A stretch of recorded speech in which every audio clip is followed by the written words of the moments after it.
세상의 모든 아이들은 안전하고 사랑받으면서 자라야 합니다. 하지만 현실은 그렇지 않을 때가 많아서 어른들을 부끄럽고 안타깝게 하는데요. 이른 부모를 위한 부모 교육 토크 콘서트, 부모의 역할과 육아에 대한 얘기를 계속해서 나눠보도록 하겠습니다.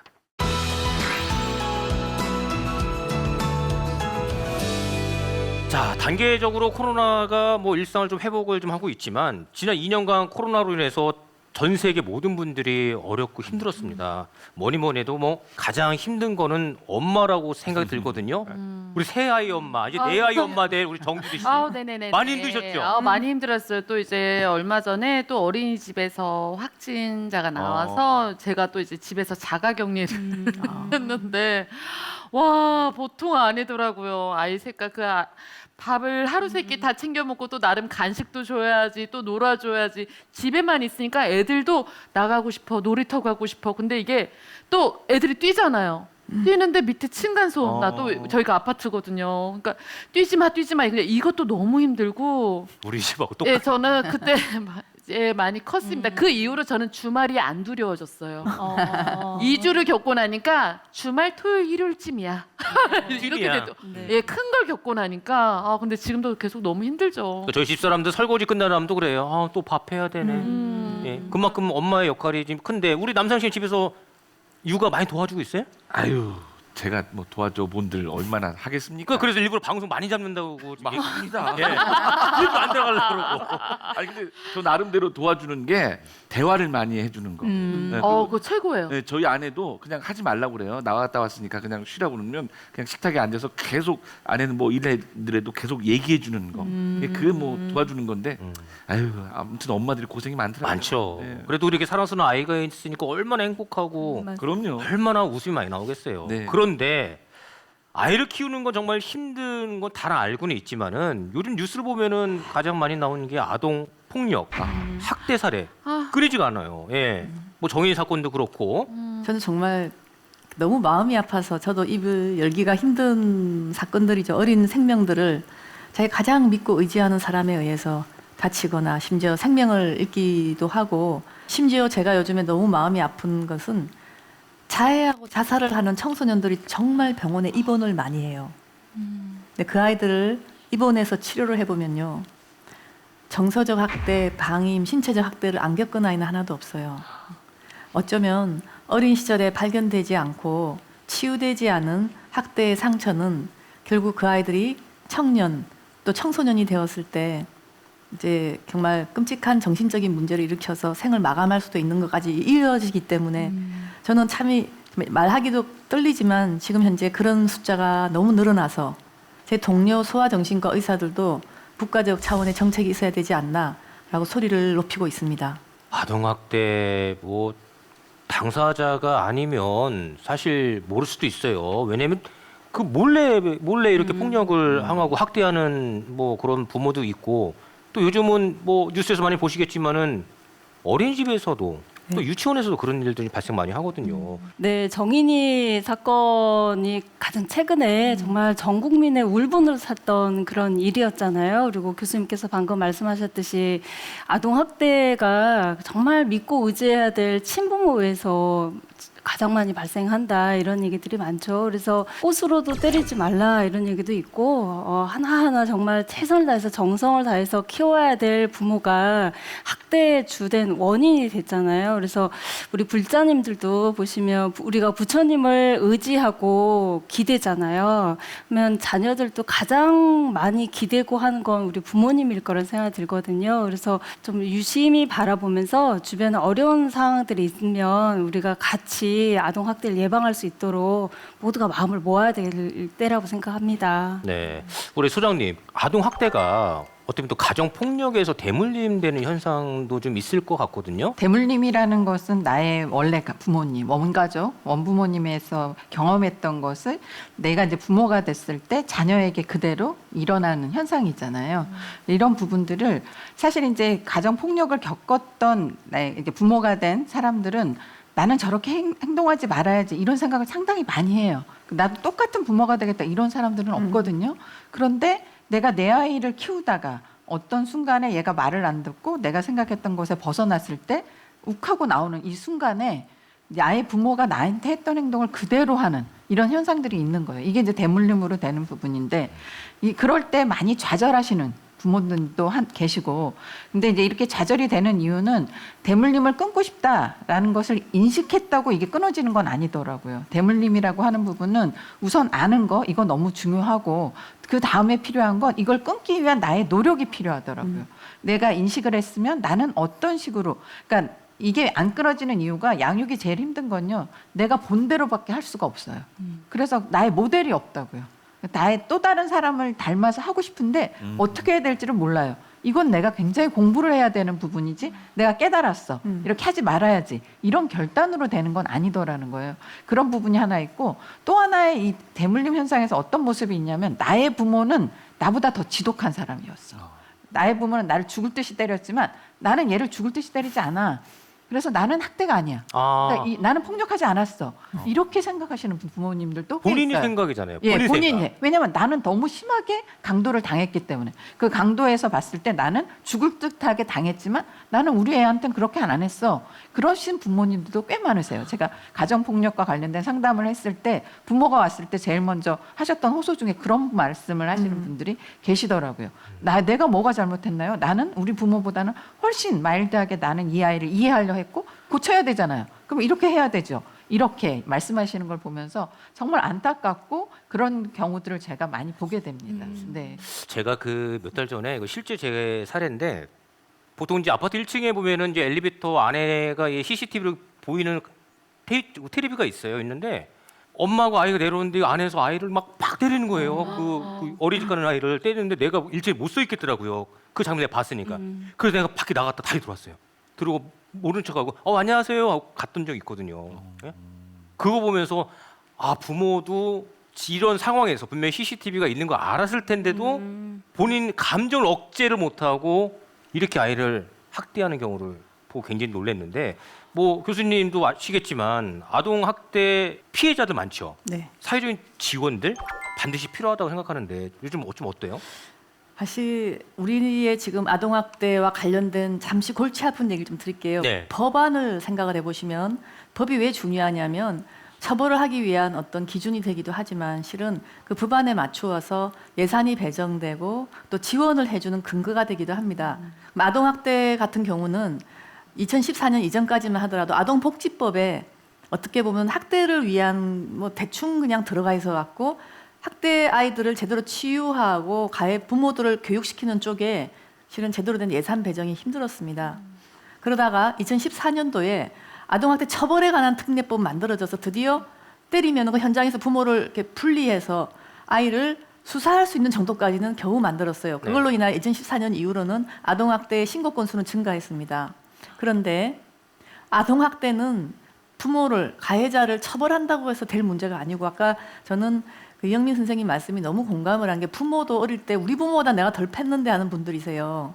이분들을 그 행동에 대한 처벌도 하는 게 중요하지만 또 아이들은 분리하는 것도 중요하지만 나중에 가족이 재결합하고 이 아이가 제대로 성장하게 도와주는 사실 그것이 치료이자 대한민국에서 아동학대 예방을 위한 유일한 길입니다.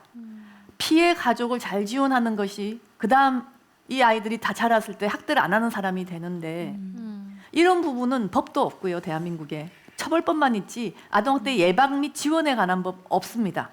저는 반드시 그게 지금 돼야지만 현재 많이 분리가 되는 가정의 아이들도 잘 자랄 수가 있고 그 부모님들도 다시 한번 기회가 있는 거예요. 근데 그런 법적인 제도적인 게 없기 때문에 지금은 그냥 떼놓고 보자 이렇게 하고 있는 거예요. 지금 너무 그게 저는 마음이 아프고 물론 초기 단계에 제대로 조사하는 것도 못 해가지고 지금 정인이 같은 경우도 있겠지만 일단 떼놓고 나면 그다음 어떡할 것인가에 대한 스님 잘 아시겠지만 정말 황당하고 저는 그런 측면에서 정말 건강가정지원법에 의해서 지금 센터를 운영하시잖아요. 거기가 좀 더 전문성도 좀 확보가 되고 이런 역할까지 할 수 있게끔 지원을 하면 좋은데 그게 안 되는 이유가 뭐냐면요.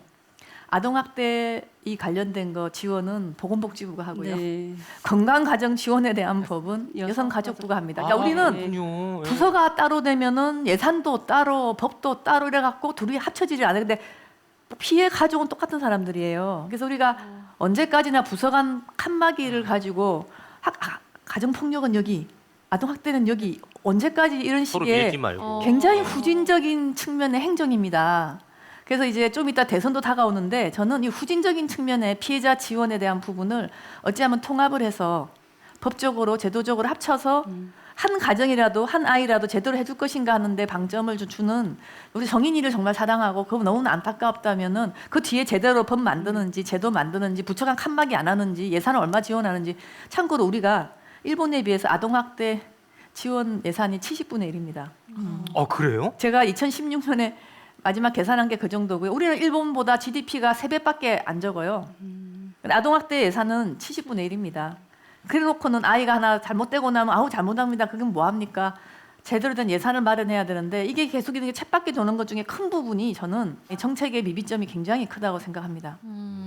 와. 이 방송 보시는 분들 또 법을 집행하시는 분들 정확한 법을 좀 만들어 주셨으면은 우리 아이들도 보호할 수 있고 스님 말씀하신 것처럼 아이는 꽃으로도 때리지 말라고 그랬어요. 그래서 가정에서 아동 학대도 문제지만 그 다문화 가정 있죠. 네. 다문화 가정 학생들이 또 학교 폭력에 대한 일들이 또 많은 것 같아요. 다문화 학생들의 학교 폭력 비율이요 8.2%였다라고 하는 어떤 통계도 있었습니다. 그래서 실제 우리나라 1995년도에 국제 결혼이 많이 증가하고요, 2000년도에 그 다문화 가족 지원법이 되면서 2000년 중반 이후부터 국제 결혼이 굉장히 많아졌거든요. 그래서 2010년도에 다문화 관련돼서 5만 6천여 가구가 있다가 지금 2020년쯤 됐을 때요 31만 9천여, 그래서 한 10년간 한 6배 정도가 늘었고 다문화 가구 전체 지금 이제 100만 명 이상의 가구원이 있는 상황입니다. 여기에도 여전히 뭐 건강한 다문화 가정이면 참 좋겠지만 이 안에도 가정 폭력도 있고 가정 내 갈등도 분명히 있을 것 같아요. 그런데 부모를 보면 결혼 이주 여성은 실제 조금 나이가 어리고 20대 초반이고 아빠들은 40대, 50대 이런 분들이 초반에 되게 많으셨단 말이에요. 그러면서 오는 사람에 대한 인격적인 대우와 존중보다는 내적인 갈등 부분들이 있는데 아이들이 태어나면서 그걸 보잖아요. 2000년 중반부터라고 보면 지금 아이들이 청소년기에 들어와 있고 대학을 가고 군대를 가고 이제 사회인이 될 나이에 와 있기 때문에 이 청소년기에 변화된 양태와 전체적인 실태에 대한 부분 중에 학교 폭력에 대한 부분도 좀 잘 살펴보는데요. 폭력이라는 것이 학교에서의 어떤 이런 신체적인 학대뿐만 아니라 뭐 폭력도 있기도 하겠지만 인터넷이나 온라인상에서 보여지는 사람과 사람 대 인격적인 비하라는 이런 부분도 있을 거고요. 부모와의 갈등 속에서 느껴지는 자녀들의 심리적인 폭력 이나 학대에 대한 부분도 우리가 정말 면밀히 봐야 될 부분이고요. 학교 안에서의 폭력이 정말 많이 더 도드라지고 있는 상황이라면 교육 정책적인 부분에서요. 다문화 부모가 갖고 있는 이 주변화가 학생들과 자녀들에게 대물림 되지 않도록 정말 교육 정책에 더 많은 집중과 면밀한 관심이 필요할 것 같습니다. 네. 우리 교수님도 한 말씀 해주시죠. 사실 저는 이제 그 다문화 가정이 초기에 많이 생길 때 그때 당시에도 이제 거기서 어려움을 겪는 아이들이 저한테 오기 시작했고 대학생이 되고 청소년이 됐을 때 그 친구들이 차별받아서 우울해지는 아이들도 제가 이제 좀 세월이 흘러서 보고 있어요.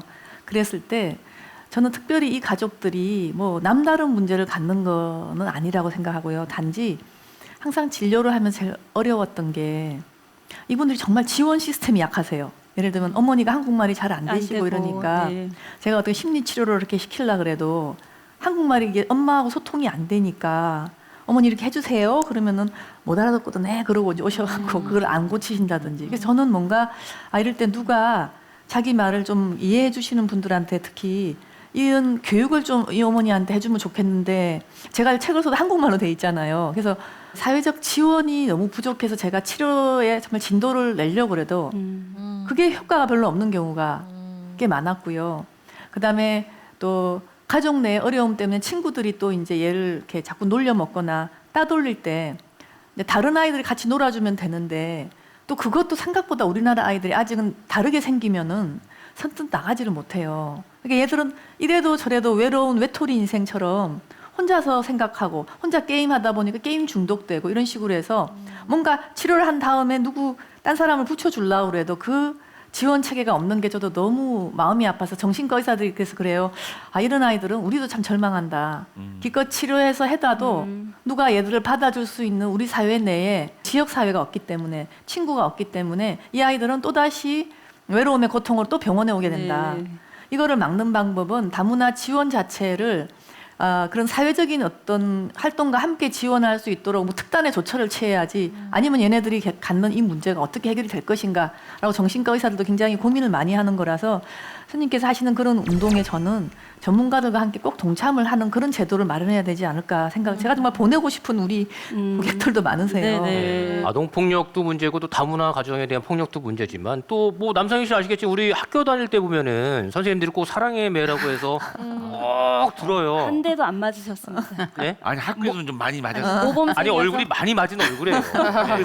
아니 지금은 전혀 다르죠. 그리고 또 저 때는 그 어떤 선생님들 과격하신 분들은 뺨 이렇게 때리는 거 그건 뭐 맞아. 예사였고요. 옛날에 이 막- 몽둥이 같은 거 이런 거 그 남자 학교는 뭐 아시잖아요. 아유 엄청 맞았어요 저는. 엄청 맞죠. 예. 그리고 또 그렇게 선생님께서 때리는 게 당연한 문화였고. 근데 저는 또 제자들도 가르쳐 보지만 저는 이제 제자들을 친구처럼 대한다고 이제 생각을 하는데 제 연배 이렇게 선생님들 몇 분들은 되게 북처럼 막 때린다고 막 이런 얘기도 하고 어떤 선생님은 소리하다가 잘 못하면 푹 막 북채. 굴려버린다고 이렇게도 네. 하는데 진짜 그 스님 말씀이 딱 맞는 것 같아요. 꽃으로도 때리지 말아라. 근데 이런 그 신체적 폭력도 문제인데 정신적 폭력이나 또 이 언어적인 폭력 이런 것도 좀 이 신체적 폭력 못지않게 그렇죠. 좀 문제인 것 같습니다. 예전에 학교에서 선생님들이 좀 체벌을 많이 했던 게 보통 예전에는 뭐 아시겠지만 집안에 가정 방문을 가거든요.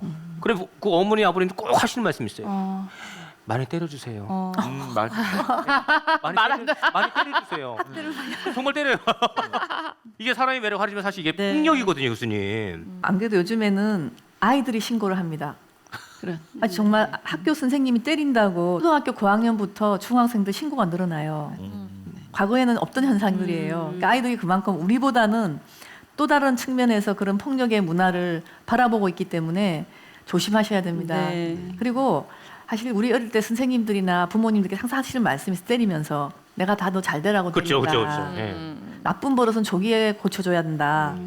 그런데 실은 이제 잘 분석을 해보면 심리학적으로 아이들을 때리는 순간에 효과가 없는 이유가 크게 세 가지예요.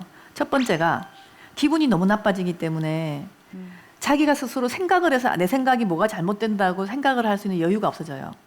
기분만 잔뜩 나빠지는 거예요. 그러니까 첫 번째 자기 반성을 못 할 것이고 두 번째는 당연히 때리는 사람하고는 사이가 멀어집니다. 절대 좋아질 수가 없어요. 암만 부모님이라도 너무 많이 때리시면은 좋은 거 이만큼 나쁜 거 이만큼으로 되거든요. 그러니까 사이가 나빠지니까 더 말 안 듣게 되죠. 세 번째가 제일 무섭습니다. 이 아이도 갈등이 생기면 폭력으로 해결하는 것을 배웁니다.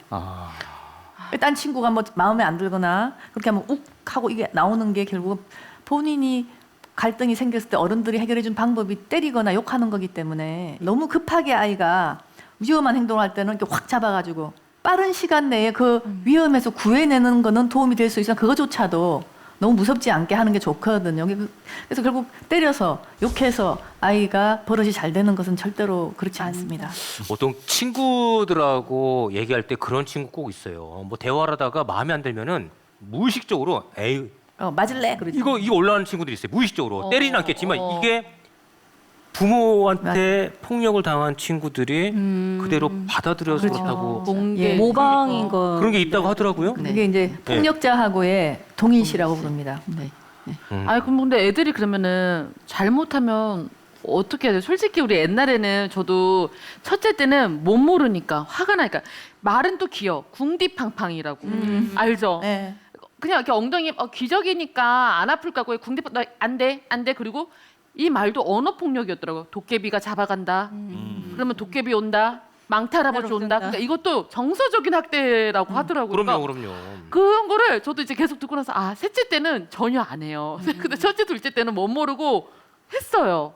근데 이거를 그래도 해야지 또 듣긴 하거든요. 도깨비가 잡아간다고 해야지 말을 뭘 들으니까. 말을 들으니까. 근데 이거를 안 하고 어떻게 아이를 가르칠 수가 근데 있을까? 이제 다시 한번 돌아가면 연령대대로 다른데요. 하다 보니까 넘어지고 하다 보니까 던지고 이런 거거든요.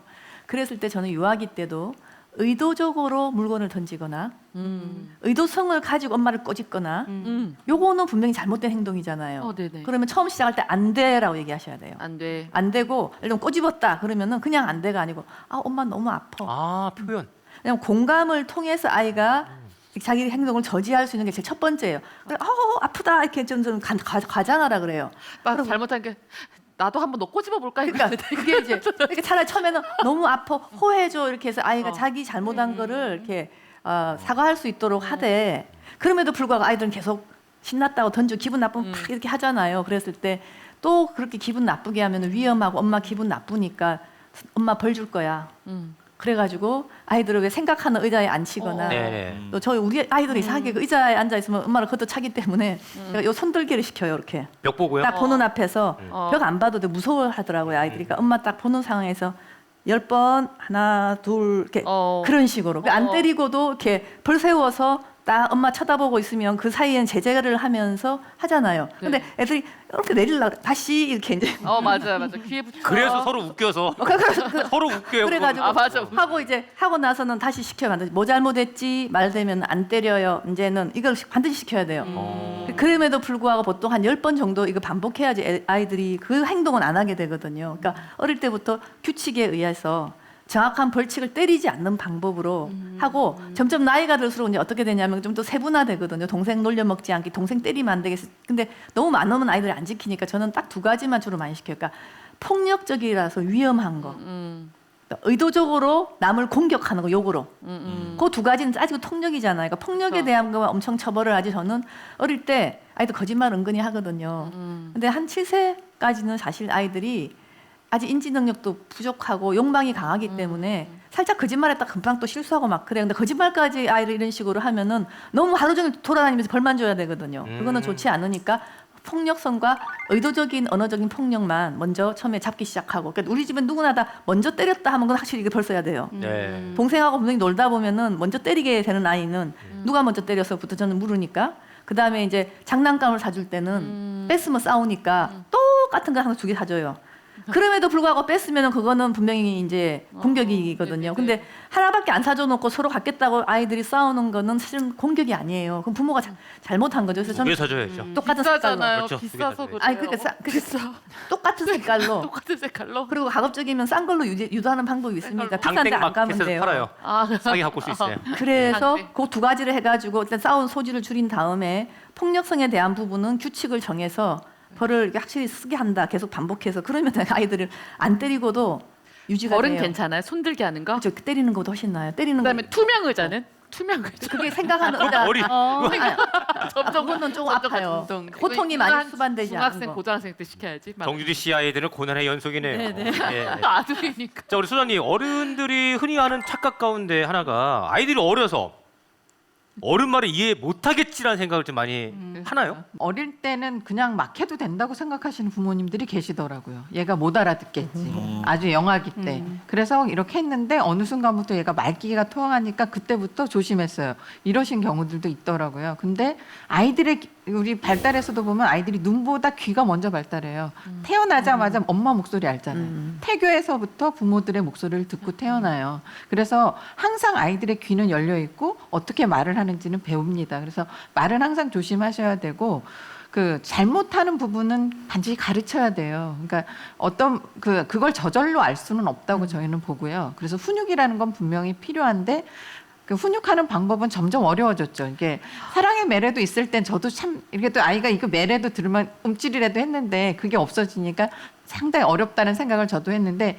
그 매의 효과가 또 문제가 뭐냐면 얘네는 이걸 맞으면 끝났더라고요. 나 맞은 걸로 됐으니까 그 문제에 대해서 잘못을 깊게 생각하지 않으려 해요. 그런 부분이 있고 맞은 거에 대한 그 분노감이 오래 가더라고요. 저도 우리 애를 많이 때려본 게 아니라 한두 번 때려봤는데 그 매를 갖고 매번 저를 비난한 적이 있어요. 그래서 아 이게 그렇게 여러 번 이런 게 중요한 게 아니라 그렇게 맞았다는 사실이 이렇게 남는구나. 치욕스럽게 느끼고 분노감으로 남는구나. 그런 걸 저도 봤고 그러면 이제 훈육을 할 때 어떻게 해야 되냐. 이것도 너무 어려운데 우선은 저희가 부모들이 연습해야 될 것 중에 하나는 그러니까 우리는 훈육한다면 자꾸 소리를 질러 해요. 목소리를 크게 내서 아이를 막 강압적으로 훈육해야지 말을 들을 거다. 이런 게 약간의 원칙이 있는 것 같아요. 방식이 있는데 그러니까 목소리를 크게 해서 막 눈을 부릅뜨고 이렇게만 해야 된다. 이런 방식이 아니라 이 표현은 참 말은 쉬운데 행동은 어려운 게 단호함이에요. 이게 감정적으로 오히려 무감각한 사람처럼 행동하라고 그래요. 오히려 너무 즐거운 듯이 재미난 듯이 할 필요도 없고 흥분되신 듯이 할 필요는 없지만 굉장히 약간은 기계적으로 약간은 딱 혼낼 때는 그렇게 바뀌면 애들이 움찔해요. 오히려 그러면서 어릴수록 안 돼. 그런 부분은 명확한 것 같아요. 설명이 길어봤자 아이 뇌 발달에도 맞지가 않아서 이해를 못하고 대신에 이제 점점 커갈 때는 저는 미리 규칙을 알려주시라고 말씀드려요. 꼭 혼을 내면서 그때 알려주시는 경우가 있어요. 그게 아니라 우리가 지켜야 될 규칙은 이런 게 있다. 이런 부분은 엄마가 꾸중할 거다. 이런 거를 예견을 하고 그거를 맞춰서 행동하는 걸 연습을 해야 되는데 훈육하면서 혼내면서 가르치시려고 하는 거 이런 건 좀 바꿔주시면 어떨까라는 생각이 듭니다. 네. 저는 집에서 등 긁으려고 효자손만 잡으면 애들이 도망가거든요. 아무것도 안 하고 있는데. 예.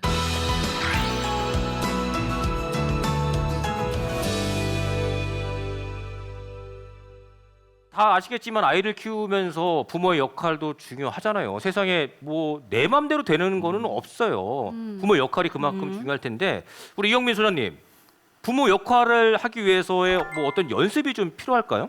처음부터 부모가 됐다고 부모 역할을 딱 알면서 부모가 되시는 분은 거의 없죠. 네. 그런데 부모가 됐을 때 많은 분들이 나는 우리 아이한테 참 좋은 부모가 되겠다. 이런 생각을 많이 하시죠. 근데 제가 이제 좋은 부모를 생각하시는 부모님들이 간혹 완벽한 부모가 되려고 하는 경우들을 많이 봐요. 그러니까 내가 우리 아이를 속상하게 않게 하겠다. 막 이런 식으로 아이에 대한 그런 부분들의 욕구가 되게 높으신데 저는 좀 좋은 부모보다 건강한 부모 되세요라고 많이 말씀을 드려요. 그러니까 이 건강하다라고 말하는 부분이 아이를 키우다 보면은 내가 잘할 때도 있고 또 실수할 때도 있죠. 그렇다고 내가 부모 역할을 아예 못하고 이런 거 아니고 정말 중요한 건 부족하다고 잘못된 것은 아니에요. 잘못한 부모가 아닌 것만 해도 저희는 충분히 잘하고 계시다 이렇게 말씀드리고 싶고요. 제가 제일 많이 권해드리는 부분은 자녀의 연령 발달에 따라서 변화되는 모습들이 있습니다. 맞아요. 그거를 잘 아셔야 돼요.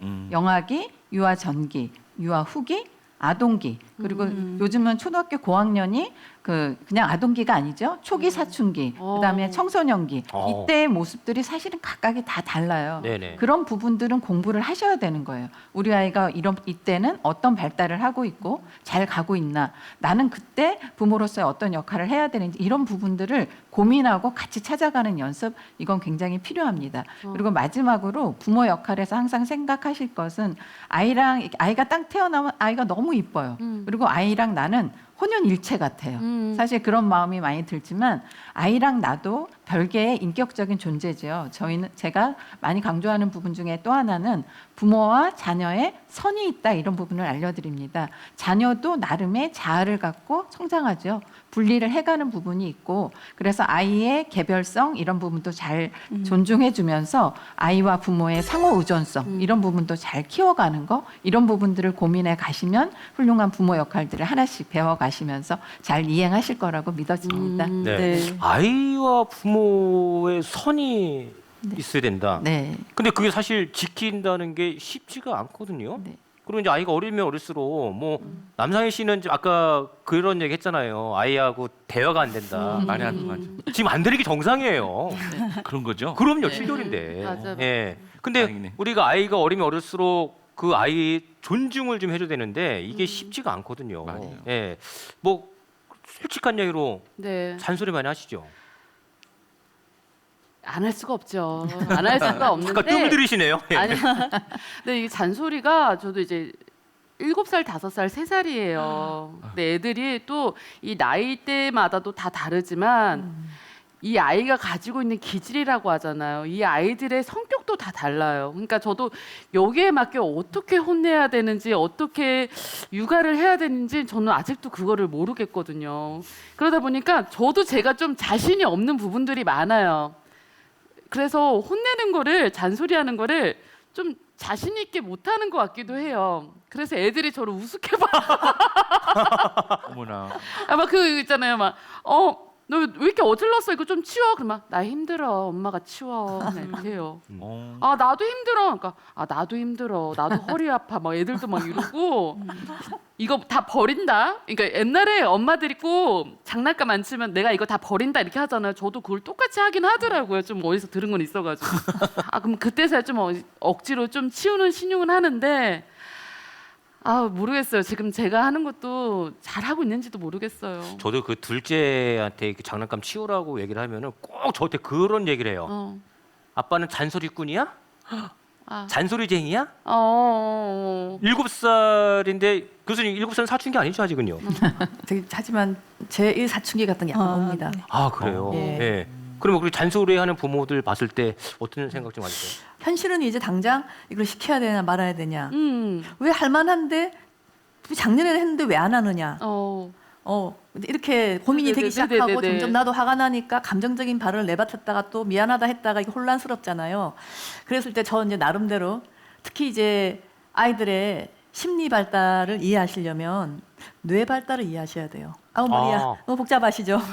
뇌를 예. 이해를 왜냐하면 우리가 흔히 말을 하는 행동이라는 것은 결국은 우리 뇌가 기능을 하는 것 때문에 나오는 거거든요. 우리 이 마음이 발에서 나오는 건 아니지 않습니까? 그러니까 그렇다면은 사람들은 아유 그만 해도 머리 아픈데 근데 아이들은 또 뇌가 사춘기까지 변합니다. 또 가장 많이 변할 때가 3돌, 그다음에 6돌 이런 식으로 됩니다. 이 전두엽이 자라야지 사람의 행동이 통제가 되거든요. 근데 2돌짜리 아기, 그러니까 3살짜리 아기들은 이 전두엽에 아직 불도 안 들어와 있어요. 그러니 해라 그러면 네 해놓고 금방 해요. 그냥 안 하고. 이게 말을 안 듣는 게 아니라 이 나이 때 너무 당연한 거고 4돌짜리가 이런다 그러면 약간 반항하는 거예요. 그리고 아까 7살짜리가 그렇게 한다 그러는 거는 부모를 테스트하는 거예요. 네? 머리가 좋아지니까 내가 이걸 안 하고 버텨도 우리 엄마가 어디까지 나오나를 딱 보는 아 거예요. 맞아요. 여러분 7살만 돼도 6돌이 지나는 거잖아요. 머리가 참 좋아요. 아이들 생각보다. 좀 이따 학교 갈 거잖아요. 그래서 부모를 약간 떠보는 능력까지 생겨요. 그러니까 이게 연령별로 3돌 때 잠깐만요. 아우 나 무서웠는데 갑자기 순간요. 맞아 예. 맞아. 그러니까 7살은 맞아 나를 이렇게 지켜보다가 아 좀 치워 너 그러면 아 엄마 화난다 그러면 알았어 하고 치워요. 그러니까 얘도 나를 간본 거지. 근데 5살은 그냥 5살은 알았어 뭐 자기 기분 좋을 때 뭐 치우고 말고 맞아요. 해. 근데 3살짜리는 좀 위에 형들에 따라서 또 움직이는 것도 있어요. 배운다니까 또 그거를. 그대로 배우는 게 있어요. 맞아요. 예. 그래서 실은 아이들의 이런 뇌발달 이거 알아야 돼. 너무 어렵잖아요. 그랬을 때 저는 딱 한 가지를 여러분 잔소리와 관련돼서 기억할 게 뭐냐면 이 잔소리에 대한 부분은 여러분 효과가 별로 없습니다. 생각보다. 왜냐? 자기 행동을 수정하는 것은 70%가 무의식적으로 돼요. 그러니까 우리가 잔소리하고 가르치는 거는 의식적 교육이잖아요. 네. 부모님들 할 게 그거밖에 없으니까 맞아. 야 이렇게 얘기했고 이렇게 설득을 했으니 다음에 기억하리라. 전혀 안 그렇습니다. 아이들이 예의 바른 행동을 하거나 밥을 잘 먹거나 이거는 정말 무의식적으로 배우는 건데요.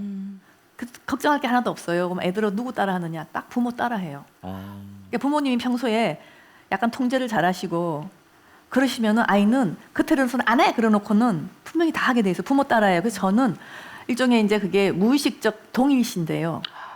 그러니까 부모를 보고 무의식적으로 배우는 게 70%. 의식적으로 하라 마라 해서 교육하는 거는 30%가 정말 가장 최대치예요. 근데 부모님들이 이걸 모르시고 내가 가르치면 80%가 들어갈 줄 알아요. 이 착각에서 벗어나시고 맞아요. 네. 그러니까 내가 행동을 오히려 잘하는 걸 수없이 보여주는 것이 내가 잔소리 계속 쫓아다니는 것보다 그러니까 훨씬 커요. 그래서 아이가 정말 안 치운다 그러면 말없이 아유 엄마는 이걸 치워야지. 그리고 잘 치워요. 그럼 아이들이 이걸 몇 번 보고 나면은 기분이 별로 안 나쁠 때는 따라해요. 맞아요. 둘 때가 엄마 도와줄까? 그렇죠. 엄마 허리 아프지 하면서 해줄 때가 있어요. 그러니까 그게 훨씬 더 큰데 이상하게 대한민국의 아는 부모님들은 잔소리를 해야지 외운다고 생각을 하시고 첫 번째 네. 또 하나가 뭐냐면 부모님들은 이 잔소리가 하는 이유 중에 제일 큰 게 아이가 뭔가 가르치고 싶은 욕구가 강해서 아이들은 실은 자기 실수를 통해 스스로 배우는 게 훨씬 많거든요. 그래서 사실 최대한 전 좋은 부모라면 특히 대한민국에서 안전하게 가만히 보면서 적당히 실수해서 스스로 배우는 기회를 많이 주는 부모가 저는 최고라고 생각해요. 그러니까 아이가 가다가 탁 넘어지잖아요. 그럼 너무 센데 넘어져서 피가 나면 당연히 닦아주고 일으켜줘야 되지만 적당히 꽁 찢고 아플 거면요. 그걸 아이고 아팠구나 하고 정도만 위로해 주시지 가만 내버려 두면 아이가 다시는 거기 가서 머리를 박지 않아요. 그래서 어떻게 보면 좀 잔인한 방법이긴 한데 안전하게만 하면 아이가 스스로 하나씩 좀 아프면서 배우는 시간을 분명히 기회를 많이 주시고 잔소리는 효과가 30%밖에 없다. 아이고야. 그것을 기억하시면은 이 문제의 좀 방향성이 좀 설정되지 않을까 생각합니다. 아니 느꼈어요. 제가 우리 첫째 둘째가 지금 너무 춥잖아요. 근데 잠바를 안 입고 어린이집을 가려고 하는 거예요. 그래 그렇게 가라고 했어요. 그랬더니 추워. 다음날부터 잠바 찾더라고요. 그러니까 경험을 해야 돼. 네. 집에서 장난감은 이제 제가 다 치우는 걸로. 예, 아. 제가 실천하는 모습을 예, 보는 걸로. 솔선수범이, 예. 근데 보통 대한민국 부모님들이 잔소리 많이 하는 게 사실 우리 어머니 아버님 또 할머니 할아버지 맞아요. 때부터 계속 내려왔던 어떻게 보면 전통 같은 거라 좀 생각이 들었거든요. 전통. 당연한 거라고 생각이 들었었어요. 사람은 똑같으니까. 예. 아 남성희 씨는 뭐 잔소리 많이 안 들었어요? 저는 그 말씀에 동의하지 않습니다. 저희 어머님 아버님은요 잔소리를 안 하셨어요. 왜냐하면 제가 국악을 하게 된 동기가 제가 이제 우연히 TV를 봤는데 근데 어렸을 때 엄청 울었대요.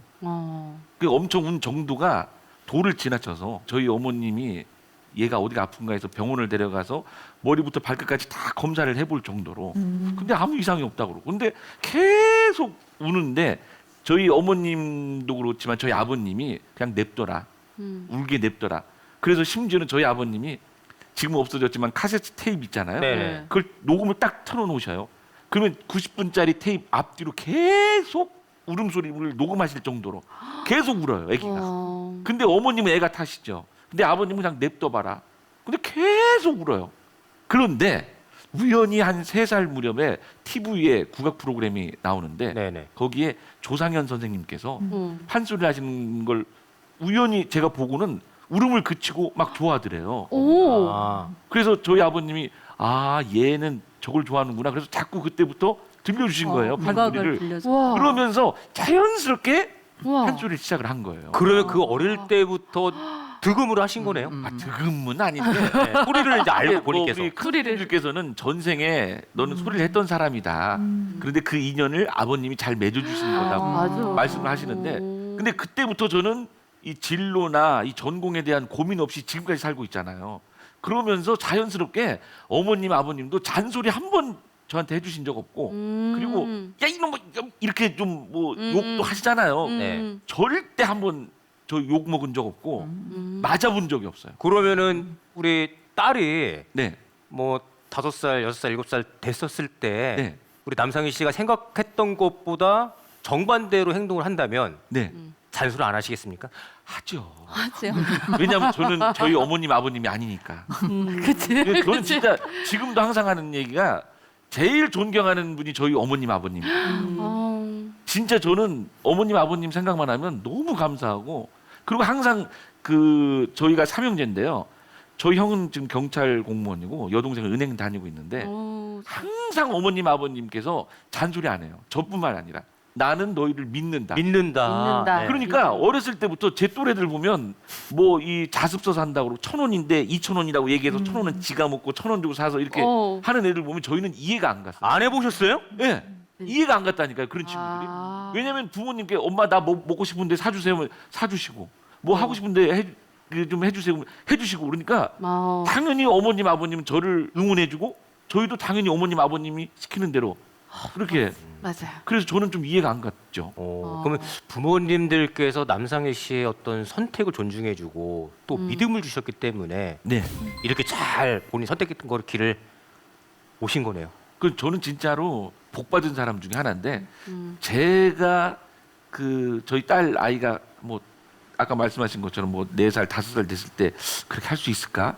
못할 것 같아요. 저. 맞아요. 네. 많은 부모님들이 그 아이들이 좀 커갈 때 스님 선택을 하고 또 그 선택을 결정하는 과정에서 좀 시행착오가 좀 굉장히 좀 많거든요. 네. 특히 아이들이 자기 인생의 어떤 중요한 결정을 할 때 부모님들하고 가장 문제가 갈등이거든요. 맞아요. 네, 그걸 또 어떻게 좀 해결할까요? 네, 실제 7살 아이와 부모와의 갈등은 이렇게 소소한 거일 거고 고등학생쯤 됐을 때 요즘 학교 밖 아이들 많이 있잖아요. 나는 학교 다니지 않을 거예요 라고 하는 친구들도 있는 것처럼 그럴 때 보여지는 부모와의 갈등이 있죠. 그때부터 좀 시작일 것 같은데요.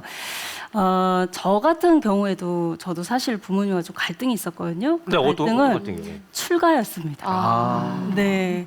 그러니까 부모님 입장에서는 대학도 졸업하고 이제 취직을 해서 결혼을 하고 다른 형제들처럼 그렇게 살 거라고 생각을 했는데 제가 대학 졸업하고 바로 출가를 했는데요. 사실 가출하듯이 도망 나오듯이 했거든요. 그래요? 네, 부모님께서 위치 추적을 하신 거예요, 경찰서에. 그래서 어디 있는지를 찾아서 절까지 찾아오셨어요. 그래서 제가 이제 말씀드리고 나서 출가를 했는데 여전히 마음속에는 부모는 저를 출가시키고 싶지 않은 그런 갈등이 있으셨고 그랬는데요. 저만 해도 부모님한테 제가 출가한 다음에 이렇게 편지를 썼거든요. 부모님이 생각하는 자녀로서의 도리는 결혼하고 아이를 출산하고 이럴 거라 생각했겠지만 제가 생각한 제 인생의 즐거움은 출가해서 나를 찾는 거라고 생각한다. 그래서 부모님 많이 안타까우시겠지만 먼 산 바라보시면서 눈물 짓지 마시고 저의 선택에 힘을 실어주시면서 제가 제 길을 잘 갈 수 있도록 기도해 주세요라고 제가 편지를 보냈거든요.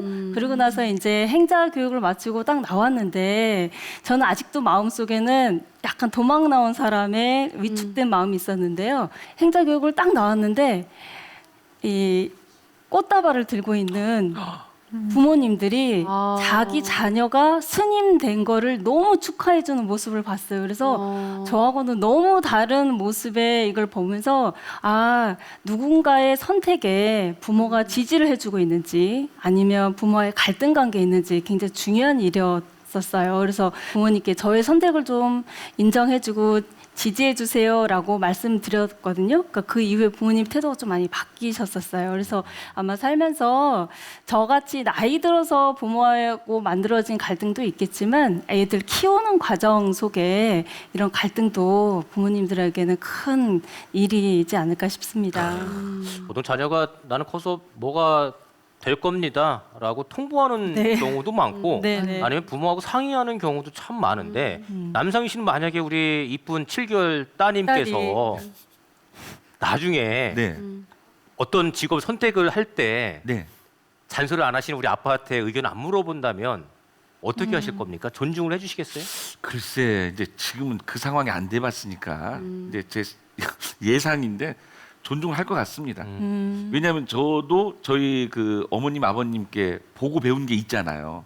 어깨 너머로나마. 근데 일례로 진짜 저희 어머님 아까는 아버님이 훌륭하셨다면 지금 어머님 근데 얘기 또 어머님이 하고 싶은데 저희 어머님은요 독실한 기독교 신자셨어요. 그리고 새벽 4시가 되면 봉고차에 올라서 새벽 기도가 기도로 네. 가시는. 네. 그래서 저는 그 어렸을 때 그때가 초등학교 중학생 때였거든요. 그래서 아니 도대체 우리 어머님은 봉고차를 타고 새벽마다 어디를 가시나 했더니 지인분들하고 교회를 가시는 거더라고요. 근데 저는 아이러니하게 초등학교 때 3학년, 4학년 때부터 불자였어요. 판소리 하는 사람들은 상공부라고 그래서 그 사찰이나 이런 데 폭포나 계곡 이런 데서 계곡에서. 예, 동안과 하안과 하시는 것처럼 저희도 산 공부를 해요. 여름방학, 겨울방학에. 그런데 저희가 간 곳이 완주, 전북 완주에 있는 위봉사 밑이었거든요. 근데 위봉사가 비구니 스님들 수행 도량인데 거기서 이제 비구니 스님 한 분과 연이 돼서 제가 유발상자가 돼서 또 개까지 받고 네. 부산에 계시는 수진 큰 스님께 또 일륜이라는 법명도 받고 그러면서 자연스럽게 제 방에 부처님을 모셨어요. 그 어린 나이에. 예, 초등학교 때. 그래서 제가 돈이 없으니까 어머님한테 어머님 저 그 부처님을 모셔야 되니까 불교사 가서 불상 하나만 좀 사주세요. 그랬더니 어머님이 두말 않고 같이 가서 너 골라라. 그래서 플라스틱 요만한 네. 관세음보살님 소부를 그때 당시에 3만 원 주고 어머님이 사주셨어요. 근데 어머님은 교회 계속 다니시고. 다니시면서도 네. 존중을 그렇게 해주시고. 네. 진짜 대단하시다. 그때는 몰랐는데 제가 여쭤봤죠. 어머니 그때 왜 그러셨어요? 그랬더니 그 종교라는 건 다를 수 있다. 그리고 믿음은 그리고 또 종교에서 가르침은 다 바르게 살고 착실하게 행동하고 이렇게 착하게 살라고 하지 나쁘게 가르치는 종교는 아무것도 없다. 맞아요. 그러니까 그 가르침대로만 네가 행동하면 되는 거지 다른 건 문제가 안 된다. 아. 그래서 심지어 저희 집에 스님도 여러 번 오셔서 주무시고 가시고 다 어머님이 공양 대접하시고 네. 그러셨어요. 그러니까는 아마 어머님처럼 하실 수는 없겠지만 그래도 제 딸의 그 의사나 선택에. 의견을 저는 존중하고 싶습니다. 네. 네. 남상희 씨도 정말 공덕을 또 많이 쌓으셨기 때문에. 네. 그때 또 네. 남상희 씨가 되게 뭔가 좀 자아가 좀 달랐던 것 같아요. 네, 좋은 아니, 부모님 밑에서 오. 자라서 그런 것 같습니다. 맞습니다. 네, 네. 지금은 우리 애들 뭐 5살짜리한테 너 뭐 되고 싶어? 그러면 나 좀비. 아, 그러면 나는 그래 존중해줘야죠. 그래 귀여운 착한 좀비가 돼요. 나는 더 이상 어떻게 말을 해줘야 될지를 아직 모르겠으니까. 아니 근데 이제 지금의 문화와 저 어렸을 때 문화가 그렇죠, 다르니까 그렇죠. 네. 좀비 네. 좀비가 되겠다고 아니, 하니까. 근데 정말 갈등이 부모 자녀 사이에 많이 있을 건데 그 갈등을 윽박지르고 무시하는 부모이냐 아니면 그래 그럴 수 있지 하고 존중해주는 부모냐에 따라 이렇게 남상희 씨처럼 훌륭하게 잘 자라신 것 같아요. 네, 정말 부모님께 박수 쳐드리고 싶네요. 맞- 아유 우리 어머니께 아유. 근데 중요한 거 네. 지금은 독실한 불자가 불자님이 되셨습니다 어머님이. 되셨네요. 아이고 감사합니다. 네. 성불하십시오. 예. 우리 스님께서 말씀하신 것처럼 때론 아이하고 부모하고 대화를 하다 보면은 부모도 나도 모르게 감정을 억누르지 못할 맞아요. 경우가 참 네, 많습니다. 우리 교수님, 네. 그럴 경우 좀 어떻게 해야 되는 방법이 있을까요? 보통 부모님들이 자녀에게 감정을 전달하실 때 고통스럽고 기분 나쁜 감정을 참아야지 하면 자기도 모르게 붕 나오는 순간이 있고 그거는 사실 인간이기 때문에 그럴 수밖에 없지만 그닥 아이들에게 좋지는 않죠. 하지만 어린 시절에 그런 방법이 아닌 평소에 엄마 아빠의 마음을 감정을 실어서 전달하는 것은 그게 가장 좋은 의사소통의 첫 번째 단계입니다. 그러니까 이제 감정을 평소에 꾹 누르고 있다 제일 나쁜 게 갑자기 벼락같이 소리를 지르시거나 그러다 보면 강한 감정이 세게 나가거든요. 그러고 나서 또 부모님들은 아쿠야 싶으니까 모른 척 하세요. 근데 중요한 거는 어떤 감정이든 일단 아이에게 표현하고 나면 아이를 살펴야 돼요. 내가 감정을 이렇게 보냈는데 우리 아이는 그것을 어떻게 받아들이는가. 예를 들면 어떤 아빠들 같은 경우에 장난을 많이 좋아하셔갖고 네네네. 아이를 막 장난을 치는데 그게 아이는 얼굴 새빨개지면서 놀려 먹으니까 얼굴이 막 화가 막 나요. 그럼 아빠가 아이를 보는 순간 좀 놀려 먹다가 우리 아이 얼굴이 점점 변하면 앓고 싶어가지고 아니야 아빠 농담이야. 너는 너무 이뻐라고 하시면 별 문제가 없는데 네. 아이의 입장하고 상관없이 계속 더 재밌어서 이제 막 더 하시면 폭발을 하죠. 그렇죠, 그렇죠. 네, 네. 그래서 사실 감정이라는 건 참 우리 인간한테 중요한 건데 특히 부모 자녀 간의 감정을 전달하는 거는 첫 번째가 내가 뭐라고 전달했을 때 아이가 어떻게 보나. 그다음에 평소에 꾹 참고 갑자기 폭발하는 것보다는 조금씩 흘려가면서 아이에게 맞게끔 전달하는 것이 중요하다. 혹시 감정을 전달 안 하시는 부모라면은 이것은 꼭 평소에 감정이 대화의 첫 번째이기 때문에 사실 감정이 섞이지 않으면 그다음 말은 더 안 섞여요. 왜냐하면 우리 뇌가 우리도 사실 어른들하고 소통할 때도 내용만 하지 않잖아. 이 사람이 어떤 표정을 짓나. 그렇죠, 그렇죠. 그다음에 이 몸짓의 거부를 하는 몸짓이냐 아니면 나한테 다가오는 몸짓이냐에 대해서 우리가 하는 말이 달라지거든요. 이런 거 많이 하잖아요, 이런 거. 이렇게 하면은 우리도 기분이 안 좋으니까 딱딱딱 나가게 돼요. 어린 아이들은 훨씬 더 감정에 의해서 영향을 많이 받기 때문에 부모님이 이것만 조심하시면 감정을 전달하는 거야말로 대화의 첫 번째 단계다. 저는 생각합니다. 감정을 좀 누르도록 하겠습니다. 네, 맞아요. 전달 다시 해야 됩니다. 네. 네, 저도 교수님 말씀에 굉장히 동의하는데요. 아이들 커가면서 가장 많이 영향받는 건 사실 부모님이시잖아요. 그래서 부모님이 아까 이렇게 발짱 끼고 한번 해봐라 뭐 이런 표정인지 그랬구나 하고 고개 끄덕여주는 표정이냐에 따라서 아이들이 부모의 마음이나 눈길 부모님이 나를 어떤 마음으로 바라보고 있구나 하는 걸 아이들 다 느끼고 있는 상태이잖아요. 그래서 부모님 마음이 지금 고요한지 평화로운지 폭풍 전야와도 같은 이런 상태인지 아이들 무의식적으로 다 지금 보고 느끼고 있는 거잖아요. 그래서 대화하고 소통할 때 눈빛과 말투와 속도 많은 부분에서 정말 신경 써야 될 것 같고요.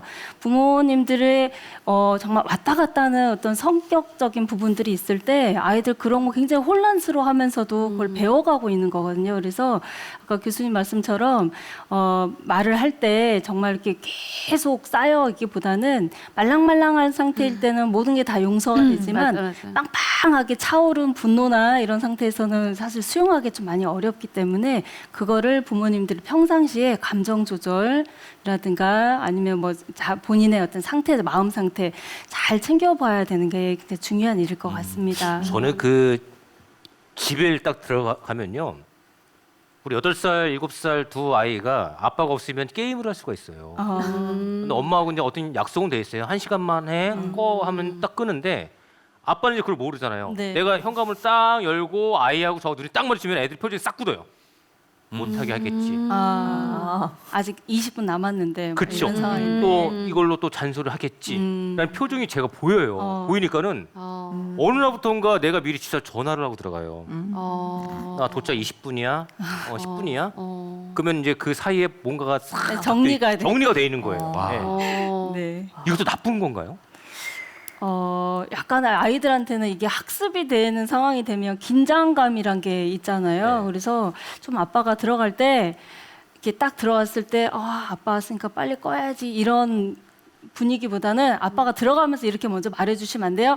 오늘 20분 보너스 이런 거 이런 표정 해주면 애들이 우리 아빠는 통제가 아니라 그러면 첫째가 아빠 20분, 형 20분, 나도 20분, 그래서 우리 합의 40분이다. 그랬을 때 아빠가 오케이 이렇게 해줄 수 있으면 굉장히 부드럽고 좋을 것 같아요. 근데 참 웃긴 게 우리가 어릴 때도 그 나이에 게임 많이 했거든요. 맞아요. 내가 했던 건 생각 못 하고 집에 들어가면 이제 그게 왜 너 공부 안 하고 왜 이렇게 게임만 해? 하루 게임했어?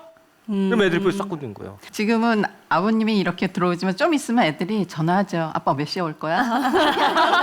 이게 아이들은 그렇게 바뀝니다. 그래서 자기들이 준비해요. 아빠 몇 시 정도 오니까 우리 빨리빨리 그 전까지 어떻게 해야 된다. 혼내자. 그래서 언제 오는지를 확인하는 나이가 곧 올 겁니다. 아이고야. 네. 근데 부모가 그렇게 하는 이유는 뭔가 좀 통제, 네. 규율, 규칙이라고 하는 거를 좀 이렇게 애를 잡듯이 좀 그런 분위기가 있어서 그러지 않을까 싶은 생각이 드는데 조금 아빠가 여유롭게, 너그럽게 너그럽게. 아까 제가 자비로운 표정으로 이렇게 보셨다는 것처럼 20분 콜 이렇게 한번 외쳐주시면 아들 아빠 왔어. 오락하고 있구나. 이런 네네 그런 여유로운 마음을. 네네네 예. 이게 예. 엄마 아빠가 이제 뭐 아이 때문에 화나는 경우도 있지만 이제 저희 부부가 서로 때문에 화날 때가 있단 말이에요. 네. 그러면은 이 표정이 못 숨길 때가 있어요. 막 그냥 저도 모르게 한숨이 그냥 이렇게 있을 때가 있어. 그러면은 우리 애들도 눈치 봐가지고 예. 엄마 화났어? 아니. 엄마 나 때문이야? 내가 뭐 맞아요. 잘못했어? 네. 이렇게 말할 때가 있어요. 그러면은 얘네 때문이 아닌데 괜히 저도 이 표정이랑 이게 들킨 것 같아가지고 아니야 그냥 엄마 얼굴이 이래 엄마 얼굴이 지금 그냥 엄마 봐봐 웃잖아 그냥 이렇게 하긴 하는데 이게 진짜 뭔가 이 느낌이 애들한테도 이제 전해지는구나 네. 싶더라고. 정말 조심해야겠더라고요. 네. 근데 아시겠지만 화 나잖아요. 맞아. 그리고 우리 감정에는 희노애락이라고 있습니다. 네. 제가 감정 이야기할 때 많이 이야기하는 거는 감정에는 잘못이 없잖아요. 어떤 감정은 좋은 거고 어떤 감정은 나쁘다. 절대 이렇게 생각하시면 안 되고 화도 마찬가지죠. 화날 만한 일이 있으니까 나도 화가 나는데 화에서 어려운 거는 화내는 타이밍. 화내는 방식 이런 부분을 적절하게 찾는 것이 가장 어렵다 이렇게 이야기를 해요. 그래서 아이들한테나 우리가 이제 보여야 될 부분이 말씀하신 것처럼 부모의 표정 이런 걸 보고도 다 화라는 걸 배워요. 화날 때는 저렇게 하는 거구나. 그래서 그런 부분들을 조심해야 되는 이유가 화에 대한 부분들을 내가 느끼는 건 정상이지만 이 부분을 표현하는 방식을 막 소리친다거나 막 물건을 부순다거나 이런 방식이 아니라 내가 적절한 어투로 말을 하는 거 이런 부분들을 배워야 되는 거잖아요. 그거를 그렇죠? 저도 이제 잘 때 둘째한테도 둘째는 5살이야 개구져서 화를 내고 셋째는 또 말을 3살이니까 말을 못 알아듣기 때문에 또 화를 내요. 근데 이제 네. 첫째는 말이 통하니까 제 말을 또 잘 들어요. 근데 네. 둘째랑 셋째가 먼저 잠들었는데 첫째가 저한테 이러는 거예요. 엄마 도아한테 화내지 마 이러더라고요. 그러니까 아직 아기잖아. 엄마가 화내서 무서웠어?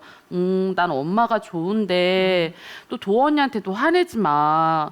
나는 엄마가 정말 좋은데 그냥 무섭고 시끄러워라고 말하더라고. 무섭고 시끄럽다. 그러니까 제가 어투가 이렇게 좀 높았나 봐요. 그러니까 미안해. 그러니까 저는 그 첫째가 말한 것 때문에 그때 심장이 쿵 내려앉는 거예요. 첫째가 그거를 이제 보면서 저한테는 바로 엄마 하지 마 이게 아니었거든요. 딱 잠잘 때 자기도 생각이 나니까 저한테 이제 조용한 분위기에서 말했는데 그래서 제가 다음 날 사과를 했죠. 둘째랑 네, 셋째를 네. 잡고 어제 엄마가 미안하다고. 그러니까 이게 계속 반복인 것 같아요. 근데 너무 훌륭하게 하신 것 같아요. 저는 밤에 잘 때 아이들이 고해성사를 하더라고요. 엄마 앞에서. 오늘 하루 있었던 예. 일이요? 예. 그래서 내가 관계가 좋으신 부모 자녀들은요, 낮 시간에 뾰루퉁한 있다가도 밤에 잘 때는 이걸 풀고 자고 싶어해요. 잠이라는 부분이 부모랑 분리되는 상황이잖아요. 그 상황에 대한 사실 두려움도 있거든요. 그러면서 하고 싶은 얘기를 다 쏟아내더라고요. 그때 진심이 많이 나와요. 근데 아이가 느꼈던 부분을 그렇게 이야기하는 거 굉장히 중요하고 엄마가 그걸 듣고 내가 또 깨닫잖아요. 네. 부모는 이렇게 되는 것 같아요. 맞아. 네, 부모는 내가 그냥 저절로 알아지는 게 아니라 애들이 그렇게 가르쳐요. 그러면 맞아요. 그때마다 그래서 크나 봐, 나. 후회하고 속상하지만 그때 배우는 거예요. 사실 맞아요. 그렇게 배우고 더 잘하신 건 다음 날 미안하다 했잖아요. 네. 저는 이게 너무 중요하다는 거예요. 아이들한테 어떤 부모는 미안하다는 소리를 안 하고 싶대요. 그런데 부모 자녀도 관계 있잖아요. 네네. 내가 항상 잘할 수만은 없고 나도 실수라는 걸 하고 잘못할 때 있어요. 간혹 그러면 빨리 사과하면 돼요. 우리는 정말 인간관계에 좋은 건 사과를 있고 용서라는 게 맞아. 있다는 게 굉장히 보약 같은 부분이라고 저는 생각하거든요. 맞아요. 그걸 하는 걸 보여주시는 거잖아요. 네. 그걸 보면 아이들도 그렇게 해요. 네. 예, 그래서 진짜 너무 잘하고 계신 것 같습니다. 아니 네. 그 정주리 씨하고 이영희 소장님 얘기를 이렇게 들어보니까는 네. 남상희 씨 표정이 음. 앞으로 나도 저런 일이 올 텐데 내가 이거 어떻게 헤쳐나갈까. 아니 근데요. 예. 이제 7개월 살았잖아요. 딸하고. 근데 우리 소장님, 교수님, 정주리 씨 스님 말씀들이 다 주마등처럼 어머 내가 그때 그랬는데 다 상황이 있어요. 상황이 있어, 맞아요. 실례로 아까 제가 그랬잖아요. 아이를 낳고 키워야 어른이 된다고. 근데 제가 느끼는 게 뭐냐면 아기가 제가 또 나름 아기를 또 잘 재워요. 그래서 이제 토닥토닥하면서 노래를 이렇게 불러주는데 또 얘가 컨디션이 안 좋을 때가 있잖아요. 그러면 노래가 뭐 너영 나영 했다가 너영 나영 하면서 맞아. 그러니까 얘가 하면서 우니까 아니 얘가 지금 나랑 싸우자는 건가? 그러면서 엄청 막 등을 두드리는 게 아니라 말이 두드리는 거지 팬 것 같아요 제 네. 감정을. 근데 얘가 막 발악을 막 하는데 저희 아내가 이제 씻고 나와서 지금 뭐 하는 거냐고 그래서 얘랑 나랑 지금 싸웠다고. 근데 내가 졌다고. 근데 다음 날 제가 막 그 눈물이 날 정도로 애를 보면서 너무 미안하고 그래. 얘는 말이 안 통하는 애고 이제 7개월 산 애를 데리고 내가 뭐 하는 짓인가 하면서 너무 미안하더라고요. 아이가 말을 못하지만은 아빠의 표정이나 소리 때문에 다 기억할 겁니다. 그러니까 그런 것 정말 같아요. 기억합니다. 그런 것 같아요. 네. 조심해야 되겠어요. 그렇죠. 그래서 세상에 부모가 뭐 완벽한 부모는 없잖아요. 또 부모로서 반드시 뭐 해야 할 일도 있고 또 하지 말아야 할 일들 좀 있어요, 교수님? 아기를 이렇게 자꾸 좀 세게 하게 된 것도 왜냐면 오랫동안 달래다 보면 피곤하고 맞아요. 부모도 자기 한계를 넘어갈 때가 있잖아요. 내가 일단 내 감정 조절 레벨이 올라가면 절대로 훈계하지 않는다. 속된 말로 한 뚜껑 열리면은 김 나가고 난 뒤에 다시 아이를 잘못했다라고 가르치지 내가 화가 났을 때는 절대 하지 않는다 하면 어떡할 거냐. 저는 화장실로 들어가요. 잠깐 엄마 손 씻고 나오겠어. 그리고 들어가서 열심히 이제 거울을 보고 자기 얼굴 한번 봐보세요. 진짜 화가 나 있으면요 눈이 쫙 올라가 있고요. 막 그래요. 그럼 저는 어떡하냐면 이렇게 하고 나와요. 그리고 내려줘야 되는 예, 거. 그러면 이러면 안 되지 내가. 그럼 괜히 내가 너무 웃기니까 이 거울 보면 이렇게 된 얼굴이 있으니까 야 내가 이상하다 그러면서 이제 내리고 나오면은 택시 밖에 나오면 얼굴이 부드러워지잖아요. 그럼 아이가 딱 내 얼굴 보고 나서 뭐 잘못했는데 엄마 얼굴 왜 부드러워졌지? 그러면서 굉장히 겸손한 얼굴로 저를 쳐다봐요. 그럼 더 그게 웃기잖아요. 그런 식으로 내가 화가 났거나 내 컨트롤 이상 넘어갔다 그러면 일단 그 순간에 기분 나쁜 얘기는 서로 하지 않는다. 내가 좀 이제 한 뚜껑 날리고 난 다음에 다시 기분이 괜찮아지면 다시 따진다. 항상 그 원칙은 사춘기가 됐던, 사춘기는 좀 자주 들어가요. 그래서 어떨 때 심지어 동네 한 바퀴를 하고 들어가야 돼요. 너무 불이 많이 나서 동네에 저 슈퍼 가서 정말 한 개 사 먹고 아이스크림 먹고 들어올 때도 있거든요. 그래서 일단 무엇이 되든지 간에 부모가 화가 났을 때 훈육을 하지 않는 원칙을 지키시면 학대도 예방되겠지만 아이들이 굉장히 부모를 신뢰해요. 아이들은 알아요. 엄마 분명히 화가 났을 텐데 자기를 위해서 참아주니까. 그러니까 아이들도 역시 화가 났을 때 친구들한테 참아요. 일단 자기도 기분 나쁘면 가가지고 야 잠깐 기다렸다 하고 들어와서 하지 바로 이렇게 얼굴 훅치고 싸우지 않거든요. 그래서 저는 그게 굉장히 지금 중요한 감정이 화가 났을 때 부모가 컨트롤하는 게 중요하고 그다음 두 번째가 뭐냐면요. 네. 특히 어릴 때는 잘 모르는데 초등학교 들어가고부터는 진짜 갈등이 많아요. 숙제를 했니 안 했니부터 심지어 우리 아이들은 쓴 약을 안 먹어가지고 얘들이 감기가 둘이 동시에 걸렸는데 약을 안 먹어요. 엄마가 없으면. 그래서 저는 심지어 점심 때 쫓아가가지고 약만 먹이고 나온 적도 있어요. 해열제를 먹여야 되니까. 그리고 좀 너무 막 그냥 이렇게 아이들은 철저히 이제 자기들 쾌락 원리에 의해서 좀 쫓아다니는 경향이 있거든요. 자, 그랬을 때 아이들 문제 행동을 많이 하게 돼요, 실제로. 근데 많은 부모님들이 너무 단순하게 그걸 생각해서요. 잘못하면 무조건 야단치거나 이거 그대로 두면 버릇된다고 그러는데요. 실은 아이들이 보통 그런 엇나가는 행동을 하거나 뭔가 내 눈에 이상한 행동을 할 때는 이유가 다 있어요. 심리적인 이유가 다 있는데 부모님들 중에 어떤 분들은 그냥 그것을 고지고대로 눈에는 눈, 이에는 이 이걸 막 좋아하셔가지고 이거 그대로 두면 버릇된다고 아이가 왜 저러는지 이유를 좀 생각해서 거기서부터 풀 생각을 하지 않고 그냥 눈에 보이는 대로 얘가 산만해? 그러면 잡아놔야지. 초반에 잡아야 된다고. 예. 그리고 뭐 숙제를 안 하고 뭘 이렇게? 그럼 빨리 앉혀가지고 억지로 시켜야지라고 생각을 하시지. 얘가 왜 숙제를 안 하는지 실은 그 아이들 중에 부모님들이 싫어하시는 병명을 제가 잠시 말씀드리겠습니다. 집중력 떨어지는 ADHD 기질을 가진 아이가 학년기 애들이 5%나 돼요. 그러니까 얘가 앉혀놓고 하는데도 엉덩이 덜썩덜썩하면서 저기 갔다 오고 물 먹고 갔다 오겠다 그럴 때 얘가 버릇이 잘못 들었구나. 학습 습관을 가르쳐야지 하고 1학년 때부터 붙들고 앉아서 하면은 아이는 공부를 싫어하게 돼요. 그러면은 강도를 더 높이실 게 아니라 이유가 있지 않을까? 얘 기질에 어려움이 있는 건 아닐까? 아니면 못된 친구한테 배웠나? 친구 관계 조사하시고 이런 식으로 같은 문제를 3번 이상 강도 있게 야단쳐도 안 되는 문제들에 대해서는 반드시 이유를 짓고 넘어가셔야지 큰 실수를 안 할 수 있습니다. 네. 네, 사실 교수님 말씀하신 이 내용이 부모들은 웬만큼은 알기는 알아요. 근데 이게 실천이 안 돼요. 맞아요. 쉽지가 않다는 거죠. 맞아요. 예, 좋은 부모가 된다는 거에 대한 정답은 없는 것 같아요. 뭐 사람마다 의견이 다 제각각이고 하는데 남상희 씨는 우리 이쁜 딸이 앞으로 어떻게 성장하기를 좀 바라고 있어요? 뭐 저는 요즘 사건 사고도 많고 그래서 그냥 건강하고 밝게만 자랐으면 하는 바람이고요. 그리고 저도 이 어쨌든 아빠가 됐으니까 저희 부모님 닮아서 믿으면서 이렇게 사랑하면서 키우도록 하겠습니다. 근데 건강이 제일 아닐까요? 건강이 최고죠. 네. 예, 우리 정주희 씨는 저는 우리 아이들이 정말 사랑받고 있다라는 걸 자기들이 알았으면 좋겠어요. 그냥 저도 그렇게 하고 저도 제가 남상희 씨 부모님처럼 되기를. 저희 부모님도 물론 훌륭하고 저를 굉장히 믿고 해주셨지만 너무 감동적이에요. 자, 선배 엄마로서 또 전문가로서 젊은 엄마 아빠들에게 꼭 해주고 싶은 이야기 있다면 우리 교수님부터 한 말씀 부탁드릴게요. 저는 누구나 다 처음부터 부모 유전자를 타고나는 건 아니라고 생각합니다. 아이를 기르면서 내가 성장하면서 나도 변하면서 아이와 함께 자라기 때문에 조그만 실수 이런 것들 절대로 무서워하지 마시고 배우는 자세로 잘 성장하시면 어느 순간에 아주 행복한 부모가 될 수 있고요. 저는 아이들마다 타고난 바탕이 다 다르다고 생각합니다. 이 아이가 자기가 타고난 바탕을 최대한 능력으로 끌어들여서 즐겁게 자기를 완성해 나가는 그런 삶을 살도록 저는 놓아주고 싶었고 그걸 하려면 부모가 아이가 실수하는 것을 두려워하지 않는 부모가 되어야 된다고 생각합니다. 네. 자, 우리 이영민 소장님께서도 네, 말씀하신 것처럼 부모는 그러니까 아이가 태어나면 부모가 되는 거잖아요. 이건 생물학적 관계고 저희 그 부모가 진정으로 바뀌는 부분이 심리적인 부모가 되려고 하는 노력들이 필요한 것 같습니다.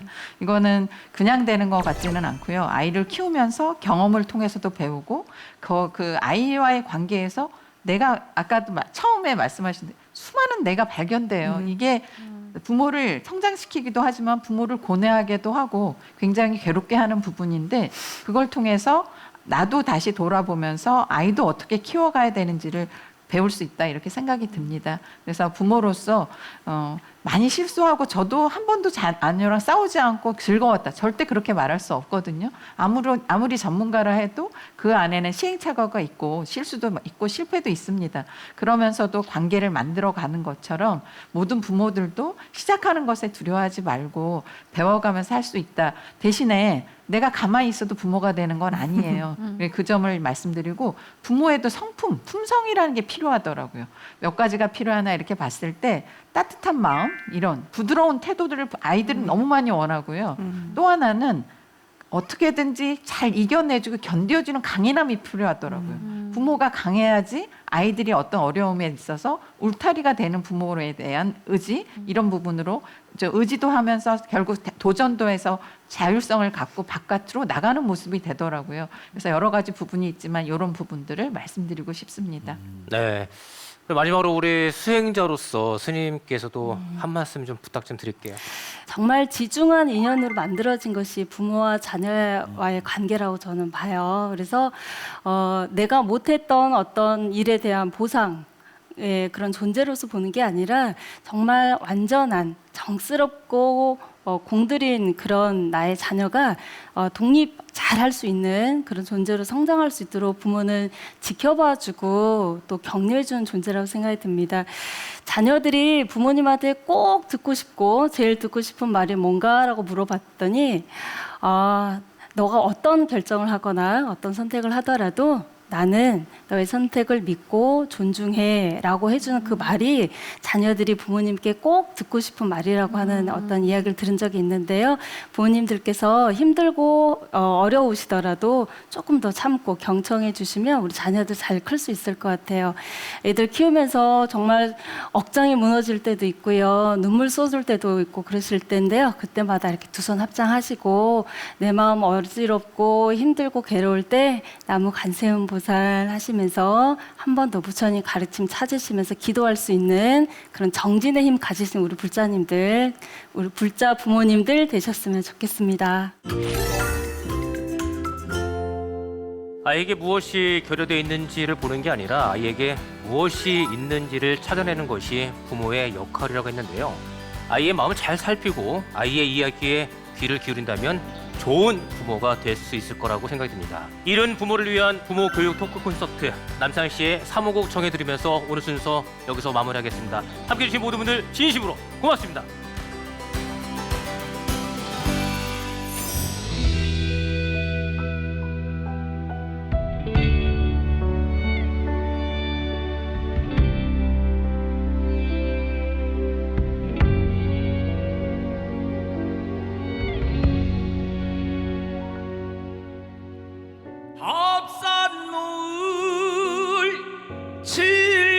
때까지 호미자루 벗을 삼아 화전밭 일구시고 흙에 살던 어머니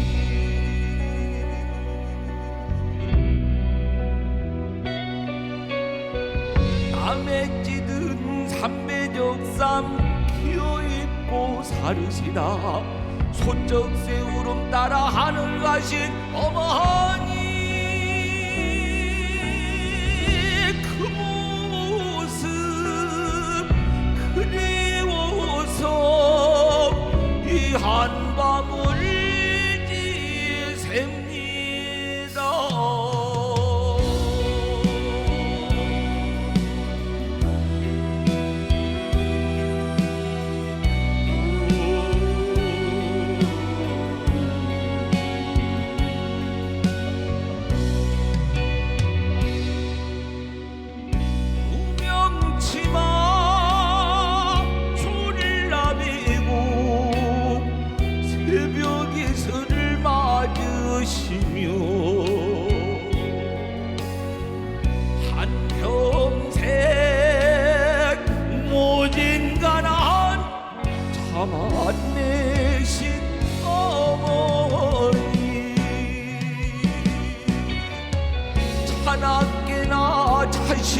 위에 신령님 전 빌고비로 학처럼 선녀처럼 하늘 가신 어머니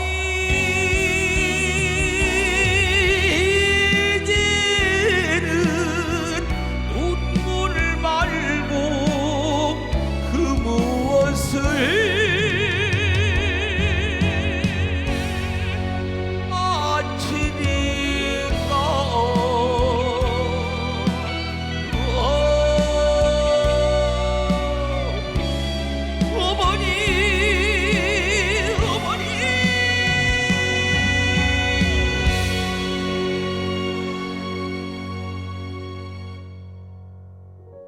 하나께나 자식 위에 신령님 전 빌고비로 학처럼 전년처럼 하늘 가신